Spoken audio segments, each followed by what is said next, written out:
Hey guys, welcome to the weekend. I am your weekend host Brendan, and this week we are talking about deity and challenges.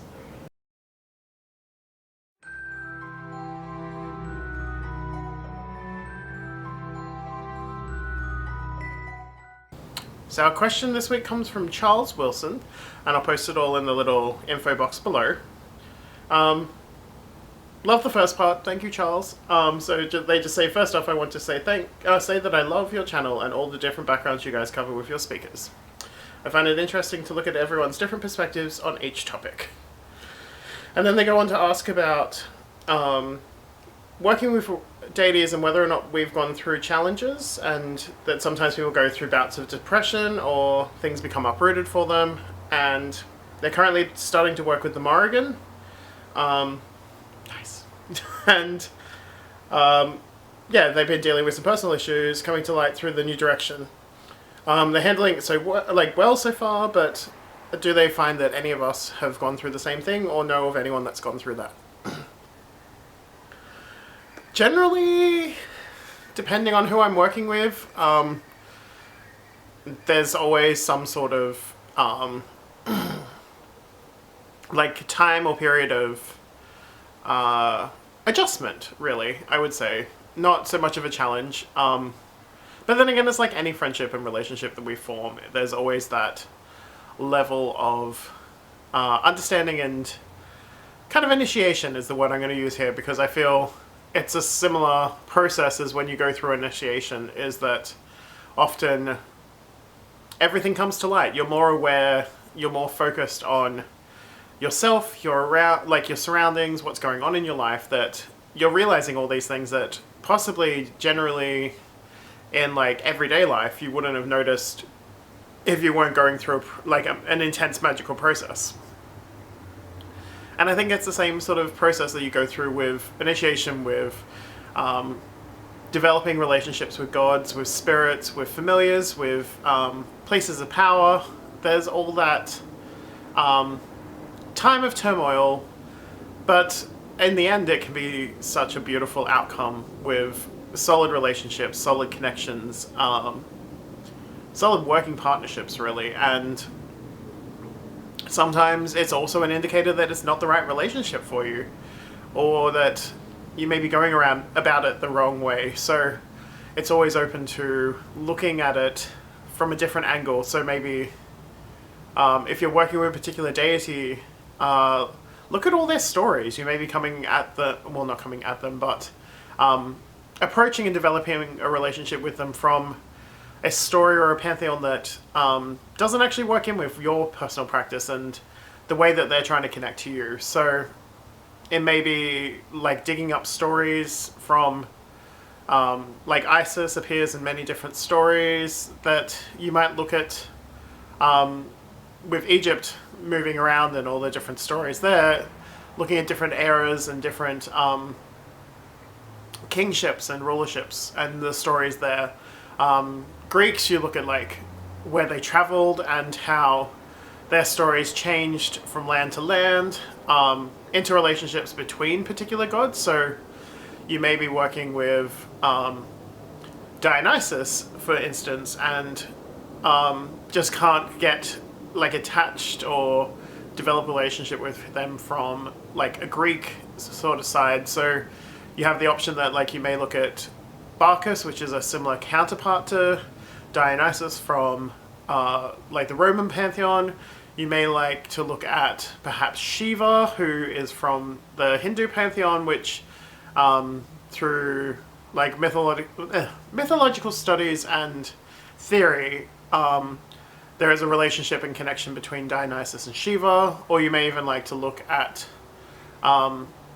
Dionysus through Jesus. There's often that relationship there that's seen as well. So it's opening up your connections, really, and looking at how you're approaching this, because it doesn't always have to be a turmoil and difficult relationship building. It can be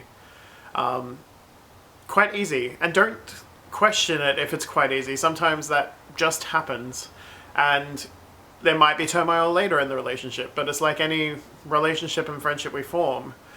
There's going to be times of trial and turbulation and tribulation and all of that sort of stuff. So just take it for what it is. Enjoy the process, and also realize that this is how the gods can exist in this world. We are vessels, we are like threads and pillars into the mundane world that they can explore and connect to, so that they have that physical relationship with the world again. So by keeping their stories alive, by keeping altars to them, by singing devotionals and praising them and making offerings and welcoming them into our lives, we're giving them life force to continue on and exist and remember them. So enjoy the ride, really. See how it all works out. Don't always take gods for face value. It's like, I know with the Morrigan, it's always they really focus on her death aspects and her warrior aspects, but there is that beautiful, like, solid, foundational, comforting, mothering aspect to her as well, or to them, actually. And it's also like with the Morrigan, you have three different aspects to really work with, and that's, in my opinion, at least 3 different relationships that you'll have to form in order to work with the collective that is the Morrigan. And I encourage you to read a graphic novel series called The Wicked and the Divine, and brief summary, I think it's every 90 years. There's 12 humans that become the vessels to gods, and they inherit their powers and become essentially like pop stars or like music stars, and it is a way to continue their stories and their life by putting on concerts and shows, and it's just beautiful. And one of the gods that comes through is the Morrigan, and they express the 3 different aspects of the Morrigan through the vessel that they're with, and they transform, and it's glorious and wonderful. And they live in this awesome underground abandoned train line sort of club area, which is so cool.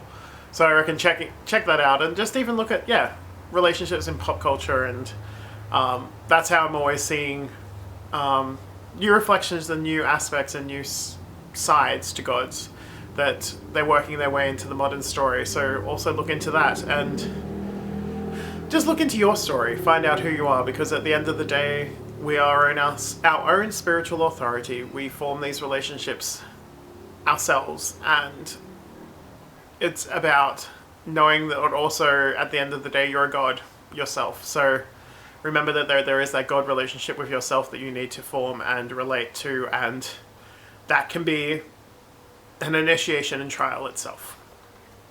So I think that is it for this week. I've actually loved this topic because I'm always about these relationship forming processes, and I'm going through some life changes and initiation stuff myself, so it's always wonderful to kind of just sit here and talk to you guys about all of it. So I think that is it for this week. I will see you in a fortnight's time, because next week will be subs week, and then it'll be July when I see you all again. So I hope you all had a wonderful solstice and a wonderful full moon. To those in the Northern Hemisphere, I hope you have a glorious time as the days get longer, and to those of you in the Southern Hemisphere, welcoming back the longer days, which will be nice, and getting through the cooler weather. But for now, enjoy the rest of your weekend, and I will see you when I see you. Much love and blessings.